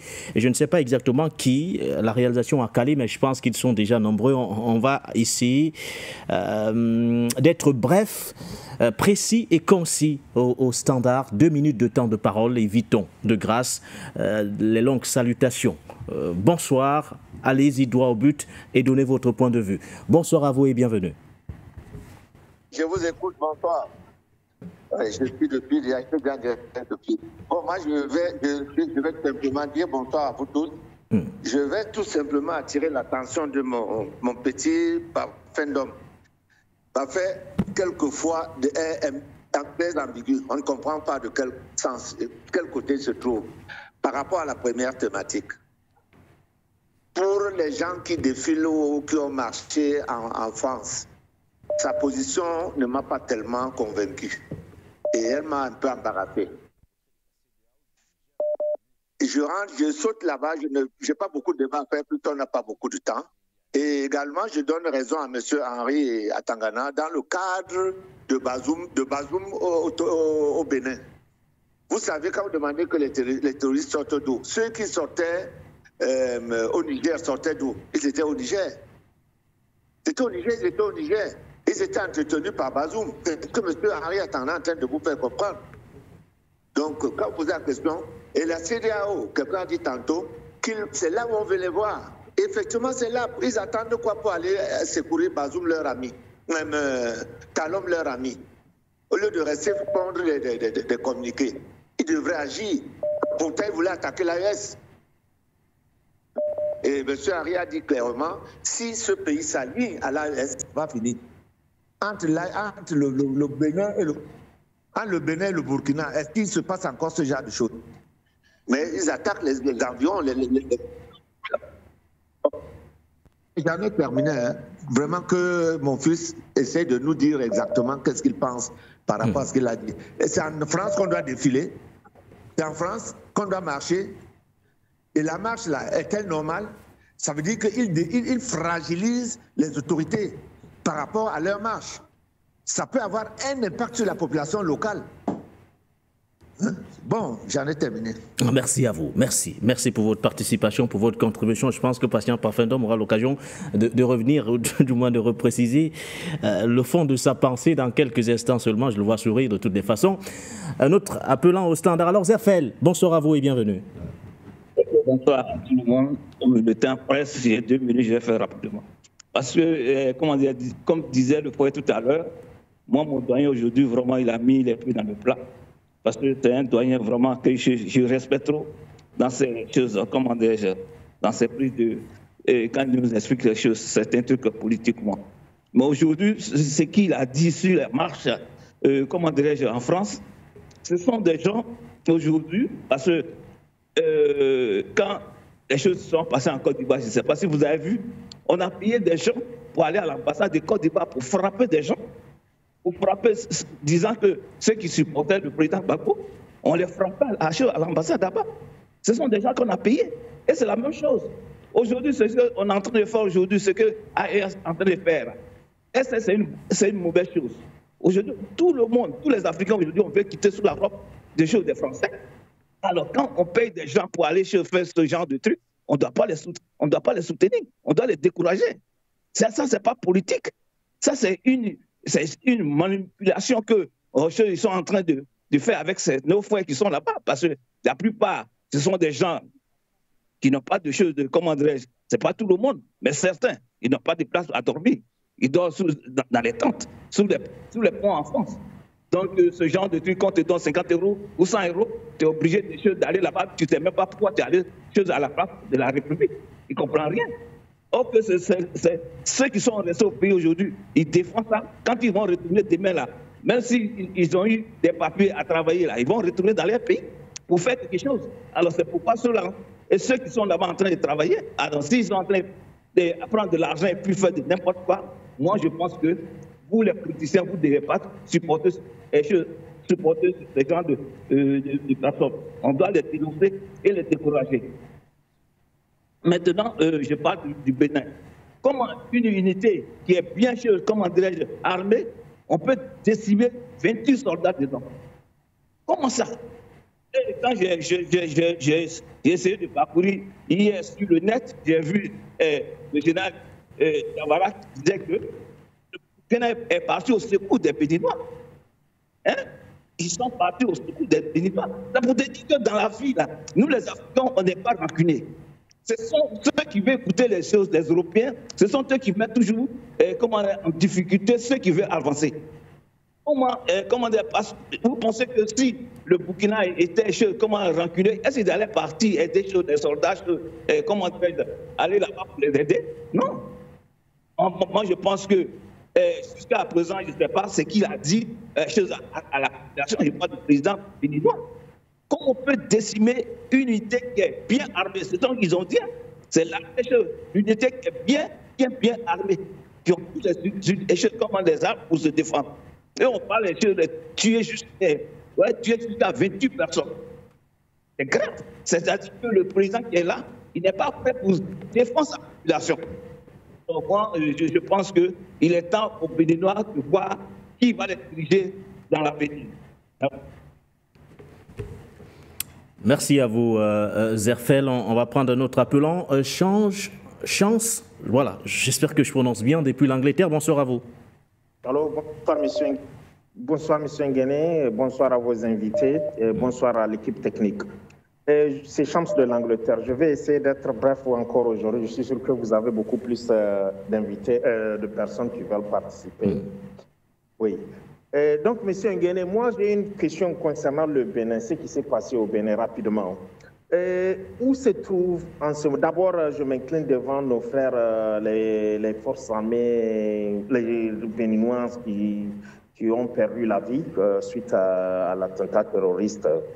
Et je me demande d'abord où se trouve toute cette bataillon dont Alassane Dramane Ouattara avait parlé quand il voulait attaquer mon pays, le Niger, il n'y avait pas longtemps. Parce qu'on en aura besoin maintenant, comme c'est un pays de la CEDEAO qui se fait attaquer, sûrement que l'armée peut les aider. Et à part ça, je voudrais aussi parler de ce qui se passe entre le Bénin et le Niger à la frontière. Je pense que tout ceci peut se régler. M. Atangana avait bien dit, au Bénin maintenant, ils ont un Bazoum. Et une fois que ce Bazoum a quitté, je suis sûr que les relations et la sécurité entre les trois frontières, c'est-à-dire le Niger, le Bénin et le Burkina, va se rétablir un peu.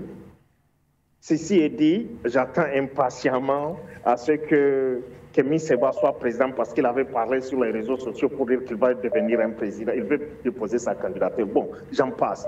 Mais le plus important, ce que je vais dire ici, comment se fait-il que le Bénin, qui a des forces militaires étrangères vers la frontière avec le Niger, au long du fleuve Niger, se trouve un peu menacé jusqu'à 28 de nos vaillants frères soient martyrisés.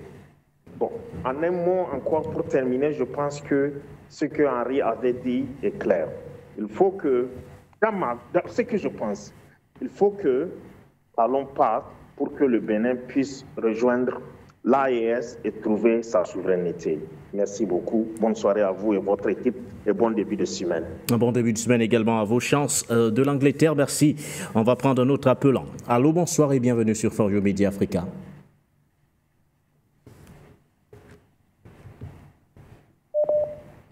Salut, M. Nguéné. Je vais aller droit au but très vite parce que le mercredi, on aura le temps de parler. M. Nguéné, je voulais dire à le doyen que tous ceux qui sont sortis manifester là, le doyen, c'est toi-même qui nous sensibilise tous les jours. Tu ne peux pas revenir parler comme ça. Aujourd'hui, nous exigons que s'il y a des émissions, il faut appeler Pasteur Fanga.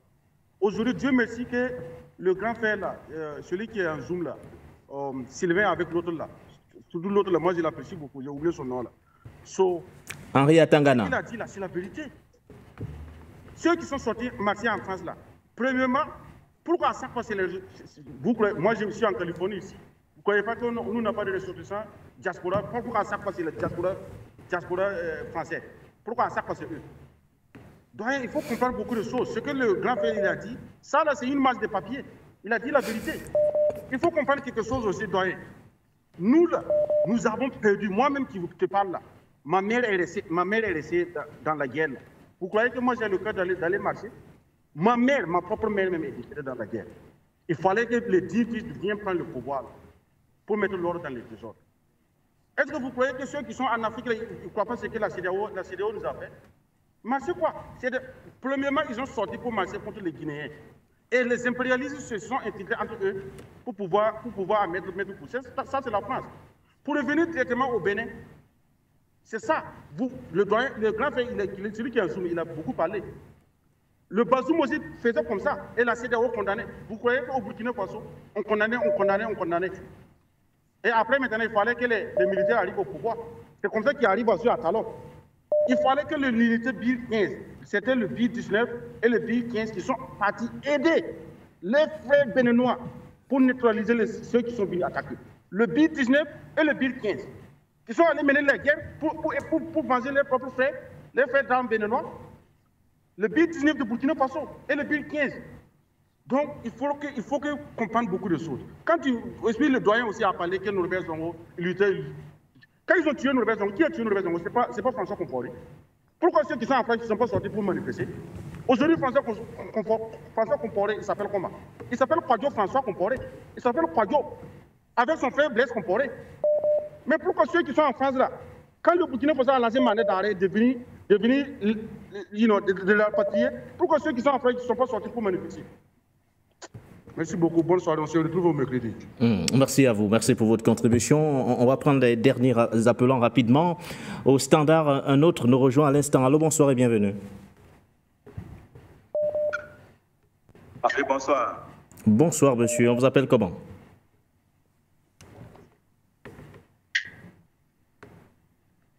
Allô, bonsoir à vous et bienvenue. Vous vous appelez comment? Je voudrais saluer les partenaires.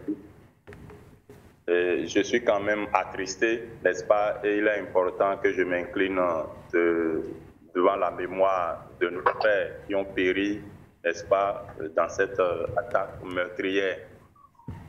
Vous voyez, quand ça se passe comme ça, finalement, c'est les plus faibles qui payent le prix. Ceux qui, n'est-ce pas, n'ont pas de rempart, de ce sont eux qui payent le prix. Alors, est-ce qu'il faut demander au président béninois de rejoindre l'AES? Moi, je pense qu'il ne nous revient pas de lui dire va dans l'AES ou ne va pas dans l'AES. Je crois qu'il est suffisamment mature et prend la mesure de la situation, va savoir ce qu'il peut faire pour rester dans la situation béninois. Je constate seulement que quand je suis malade, quand je souffre d'un mal, et que je suis à la recherche d'un produit qui pourrait me guérir, et dans cette recherche-là, je tombe sur 2 autres ou 3 autres avec qui j'ai discuté, et j'ai compris, j'ai découvert que ces gens-là avaient déjà souffert du même mal. et qu'ils sont en train d'enquérir, et donc il ne revient plus à quelqu'un de me dire « Ah, il faut suivre ces gens-là ». Ou tout au moins me demander comment vous avez proposé, quel produit vous avez utilisé contre ce mal. Parce qu'aujourd'hui, ce qui se passe, c'est un travail très important. Une lutte farouche contre le terrorisme aujourd'hui est en train de porter son fruit. Et donc, il revient alors au Bénin, n'est-ce pas, de voir ce qui se passe. Est-ce que c'est bien d'aller là-bas? Moi, j'ai l'impression que le président Patrice Talon peut bien avoir envie de le faire, mais il aura des difficultés à le faire pour deux raisons. D'abord, hier, c'était le Bénin qui était prêt, n'est-ce pas, à aller livrer la guerre contre le Niger parce qu'il fallait nécessairement installer un certain Bazoum qui s'est montré lui-même terroriste, qui a aidé les terroristes, n'est-ce pas, qui les a libérés de façon extrajudiciaire, qui était même prêt à leur apporter tout le soutien qu'il fallait. Donc ça là, c'était déjà un problème pour lui d'aller voir le Niger et ça avec lui. Deuxième chose, au sein de la vous voyez, ceux qui sont venus faire cette attaque-là, c'est pendant 8 heures. Hein. 8 heures, ça dit que ça a duré 8 heures. Et dans 8 heures, il n'y avait personne pour venir, pour voler au secours au sein de la CEDEAO. Les pays les plus proches, tout au moins, de la CEDEAO sont par exemple le Niger et le Nigeria, j'allais dire, et le Togo. Mais qu'est-ce qu'ils ont pu faire? Vous allez comprendre que quand vous êtes dans la CEDEAO, vous n'avez pas le droit, vous n'avez pas le pouvoir de mener des actions, n'est-ce pas, pour aller contre l'intérêt de l'homme. Vous pensez qu'avant que cette attaque, déjà l'information qu'on au moins un qui saura que le Bénin va être attaqué tel jour. C'est ça qui explique même le fait qu'on puisse tenir les soldats en haleine pendant 8 heures sans que personne ne puisse broncher. Et pourtant, il y a quand même ce qu'on appelle une force en attente qu'on pouvait mobiliser rapidement, n'est-ce pas, pour aller déloger, pour aller installer un autre terroriste. Donc, il y a tellement de difficultés. Moi, je pense que aujourd'hui, là, les pays, chaque peuple plutôt, doit comprendre ce qui se passe, hein, taper du poing sur la table, hein, et demander ce qui voilà. Pour sortir. Le pouvoir aujourd'hui du Tchani, c'est qu'ils ne voient pas solide par rapport les difficultés qu'ils ont, le peuple a compris les difficultés qu'il a et la volonté manifeste de ces gens-là pour lutter efficacement aux côtés du peuple, le peuple qui les a soutenus. Alors quand le peuple vous soutient, vous avez plus de force que si vous comptez sur une autre force venant d'ailleurs.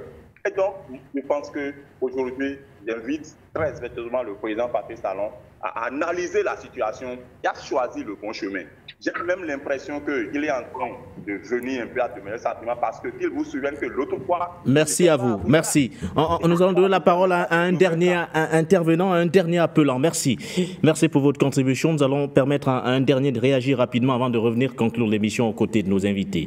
Allô, bonsoir à vous et bienvenue. Oh, monsieur Guéné. Monsieur Guéné, c'est Jean depuis les États-Unis.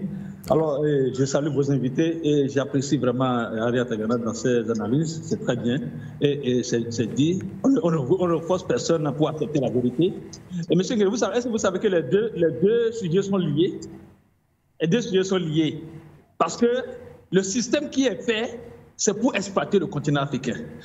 Dans mon pays, en Amérique ici, il y a beaucoup de ce cas-là. Beaucoup de réfugiés, quand ils viennent, ils mentent sur le pays pour pouvoir avoir des papiers, pour aller dans le camp de réfugiés, pour être réfugiés. Et ils sont bien traités, monsieur Guéné. On leur loue de jeu là, et ils sont bien traités. On leur donne de l'argent. Quand ils se disent réfugiés, c'est ça le système que l'impérialisme a organisé pour pouvoir se baser sur ça et les utiliser pour encore détruire nos pays africains. C'est ce qui se passe. Ne doutez pas de cela. Moi qui vous parle, je vous le dis. C'est la vérité. Il y a tant de Congolais qui sont ici, qui sont dans ce cadre. Pourquoi le Congo est pillé? Ils ne disent rien. Je dis, mais honte à vous ici. Vous payez des maisons, vous payez des gens, mais votre pays est détruit là-bas. Pourquoi vous faites ça à votre pays? C'est méchant. Ils ne parlent pas parce qu'ils sont réfugiés. Sur le papier, dans le document, avant d'être déclaré comme résident de quoi, ils mentent. Et alors, ils sont pris, c'est-à-dire ils sont dans leur propre piège. Ils ne peuvent pas parler, ils ne peuvent rien dire contre le système. Voilà, donc ceux qui marchent en France, et c'est en France seulement, hein, c'est pas en Allemagne, c'est pas en Grande-Bretagne, hein. France, comprenez, ne doutez pas de cela. Ils seront matés en Afrique, je vous le dis. Alors, Patrice Talon, monsieur Nguédé, ne vous doutez pas, hein, Talon sait très bien ce qui se passe. Moi, j'ai écouté le témoignage d'un rescapé. J'ai écouté le témoignage d'un rescapé des 28 tués. Il parlait dans la langue locale. Il a bien dit ceci. Les assaillants étaient venus en plus de 200. Alors que dans leur poste, ils n'étaient pas nombreux, autour de trentaine. Et ils n'ont pas de nécessaire. Alors que l'ennemi, ceux qui sont venus, ils sont armés lourdement. C'est ce que les gars disent en langue locale. Patrice Talon sait ce qu'il fait. Ce sont les Béninois qui vont se lever pour dire Talon, dégage. Ce sont les Béninois, parce que Talon ne peut jamais. Talon, c'est un criminel. C'est un homme d'affaires. C'est un criminel. Il a les affaires en Côte d'Ivoire, il a les affaires partout. Vous voyez, le général là qui a institué le continent africain qui vont venir coloniser, il est venu au Bénin, Talon l'a reçu. Les gens là, ce qu'ils font, c'est Dieu seul, le vrai Dieu seul, qui va trouver la solution à ceci et nous donner la raison. Et il règle déjà. Il est en cours. N'ayez pas peur. N'ayez pas peur. Ces terroristes qui ont déjà fait cela, ils sont pris en compte. Tous ne sont pas rentrés. Tous ne sont pas rentrés. Ceux qui ont tué les Béninois, ils ne sont pas tous rentrés. Vous aurez l'information plus tard. Que Dieu bénisse. Bye. Voilà. Et Jean Sarpono, merci à vous. Alors, nous allons faire un dernier tour de table rapide, messieurs, principalement sur les réactions des téléspectateurs. Je démarre avec vous, monsieur De Bogou. Votre mot de fin pour sortir de l'émission en 2 minutes. Merci d'abord pour l'invitation. Les téléspectateurs se sont exprimés, mais il faut signaler ici que je ne suis pas personnellement contre les manifestations, mais je suis contre les manifestations orientées ou bien sélectionnées. Je suis vraiment contre les manifestations orientées, sélectionnées, actées par l'impérialisme, comme on peut le dire. Parce que dans tous ces pays où nous sommes, lorsque vous manifestez pour votre pays, il y a toujours des gens qui sont actés, qui viennent en contre-manifestation. Donc les contre-révolutionnaires, comme on l'a vu aussi en France, un peu partout, c'est la même chose. Cela, on ne peut pas l'arrêter, c'est la vie. Nous demandons une fois de plus à ceux qui sont dans la CEDEAO d'intervenir très vite parce qu'ils ont les moyens, selon eux-mêmes, pour aller attaquer d'autres pays. Ils ont les moyens pour mettre des embargos, pour affamer les gens, pour arrêter les médicaments de ces pays-là. Il est temps qu'ils se réveillent pour aller aider le Bénin. Et que si Patrice Talon faisait de l'auto, en tout cas destruction des Béninois, je pense qu'il est temps. Il est vraiment temps que les Béninois prennent leurs responsabilités. Et que Patrice Talon ne doit pas avoir honte. Il faut qu'il sollicite ses frères du Niger et du Burkina Faso parce que c'est la frontière. Donc, pour que cela vienne l'aider dans cette lutte-là. Vienne l'aider dans cette lutte contre vraiment ces terroristes qui sont en train de tuer les plus faibles. Ce ne sont pas les militaires seulement qu'on tue, mais on tue également des innocents qui n'ont rien à faire ou bien qui ne s'intéressent même pas à la politique.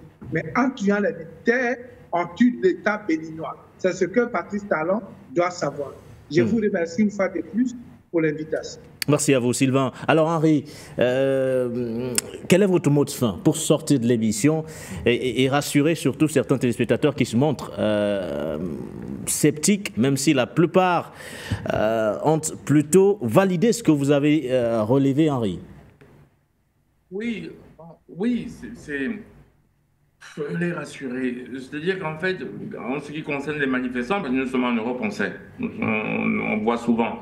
C'est-à-dire que la manifestation, quand elle est au départ d'une véritable conscience politique, là oui, qu'on soit pour ou contre, mais quand c'est une manifestation intéressée pour ses propres intérêts personnels, quand on vient vous applaudir que quand vous cassez le caillou sur votre pays, j'ai pris le cas d'Aïdjo.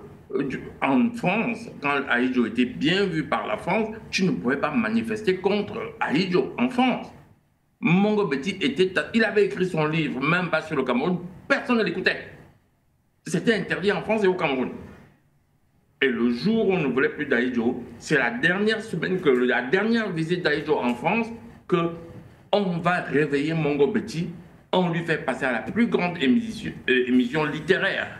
Passer chez Bernard Pivot à l'époque, il fallait être un écrivain averti. On le fait passer chez Bernard Pivot, là où les Noirs passaient jamais. Juste pour emmerder Aïdjo. Et Aïdjo à l'hôtel en train d'attendre le rendez-vous avec Mitterrand. Ouais, c'est pour vous dire quoi? C'est que certains sont instrumentalisés. C'est ça que je veux dire. Mais je n'ai jamais été contre une manifestation quand il y a une véritable idéologie sur laquelle on peut débattre. Voilà. Pour le Bénin, quand moi je dis que c'est un Bazoum, ceux qui comprennent, comprennent. Voilà. Merci à vous, Henri. Patient Parfendom, vous avez été interpellé à plusieurs reprises, patient. Oui, mais je crois que c'est aussi mon rôle. Hein. Depuis plus d'une décennie, il faut continuer d'éduquer. La magie de l'enseignement, c'est la répétition. Je n'ai pas beaucoup de choix. Dans mes mots, j'ai choisi mes mots. Je ne parle pas en l'air. J'ai dit dans l'ensemble, nous ne pouvons pas rejeter les manifestations comme étant une mauvaise chose. Non. Il y a des manifestations qui sont une excellente chose. Je prends le cas de la Côte d'Ivoire à témoin. Mais c'était muselé complètement au niveau de la Côte d'Ivoire. Les Ivoiriens ne pouvaient pas bouger. Il y avait les Dozo, il y avait l'armée française, il y avait les supplétifs qui venaient de Burkina, du Niger et du Mali. Le peuple ivoirien était muselé.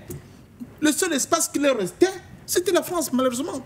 C'est ça la contradiction aussi du combat. C'était l'Occident, c'était l'Angleterre, où il y a Sylvain de Beaugout, où on a vu, n'est-ce pas, la diaspora ivoirienne se mettre debout. Donc on ne peut pas rejeter toutes les manifestations. Je dis, si ces manifestations ont pour finalité de remettre en cause les acquis de l'AIS, ça pose problème. Mais si ce sont les gens, par exemple, qui disent non, on risque de ne pas nous sentir à l'aise hors de l'espace idéal, il faut les écouter. On risque de ne plus, la liberté d'expression n'est plus la chose la mieux partagée, il faut les écouter. Que de dire que tous ceux qui ont marché, tous ceux qui demandent l'asile politique sont forcément des vendus. C'est pas vrai. C'est pas vrai de le dire, mes chers frères. Et de dire qu'on a instrumentalisé des gens, on prend le cas de Mongo Betty, que moi j'ai connu particulièrement, je dis non, faisons attention. Faisons quand même attention. Bon. Alors, pour le cas du Bénin, effectivement que c'est pour ça que je suis contre le fait qu'il n'y a pas de passerelle. Je dis que même dans ce qui reste comme CEDEAO, avec l'AUS, il faut qu'il y ait des passerelles. D'ailleurs, que le problème se pose au niveau de 3 frontières qui concernent 2 pays, de l'AUS et un pays qui est encore dans l'espace CEDEAO. Donc, on est obligé de mutualiser nos forces. Et je dis que, mais je me rappelle quand même que les soldats béninois sont venus lutter auprès de leurs frères au niveau de la zone de Grand Lac pour éradiquer le phénomène Boko Haram. Ah, je reviens sur Henri. Henri, le phénomène Boko Haram est une question nigériane. Boko Haram est né au Nigeria. Ils ont tenté d'avoir des bases arrières au Niger, au Tchad, au Cameroun. Mais ce n'est pas au Nigeria qu'ils avaient leur base arrière, puisque c'était un problème nigérian. La question de ce que tu as développé, on appelle ça le droit de poursuite.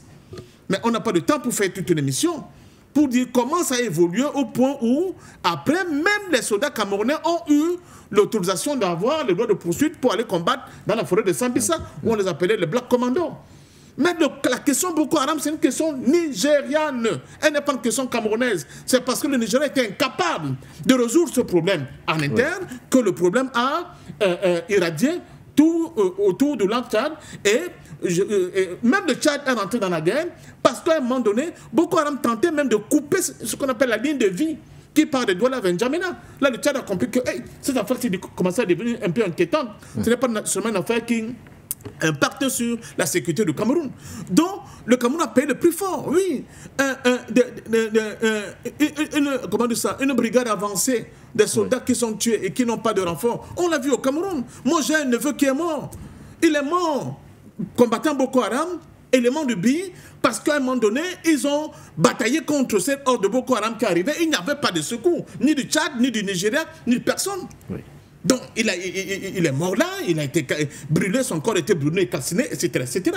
Donc, cette question-là, il faut qu'on les prenne avec mon poisson. For You Media ne doit pas refuser que les gens fassent l'effort de l'analyse, parce que c'est très important.